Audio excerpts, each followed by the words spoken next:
આપે કીધું કે બાયોગ્રાફી રીડિંગ આપની હોબી છે, તો આપે આટલા સમયથી ઘણી બાયોગ્રાફી વાંચી હશે, તો એમાંથી કોઈ એવી બાયોગ્રાફી કે જે તમને સૌથી વધારે ગમતી હોય, કે એનો કોઈ ઇન્સિડન્ટ કે જે તમે અમારી સાથે શેર કરી શકો એવું?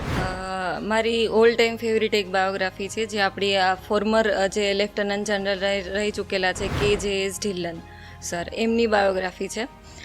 કિતને ગાઝી આએ કિતને ગાઝી ગયે બુકનું ટાઇટલ છે.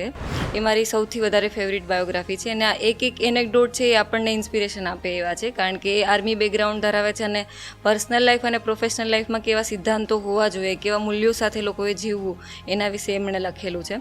અને કદાચ એક એનેક્ડોટ અત્યારે જો હું યાદ કરી શકું તો એવું કહી શકું કે આપણે અહીંયા ગુજરાત યુનિવર્સિટીમાં એમનો પ્રોગ્રામ હતો, તો ત્યારે કોઈ વિદ્યાર્થીને એમને પૂછેલું કે સર, આર્મીની લાઈફ તો ઘણી ટફ હોય છે, તો તમે કઈ રીતે આમાં મેનેજ કરી શકો છો એમ? તો ત્યારે એમણે હિન્દીમાં બહુ સરસ વાક્ય બોલેલું કે आर्मी एक जॉब नहीं है, ये एक मोहब्बत है, और मोहब्बत में प्रॉब्लम्स नहीं अफसाने होते हैं.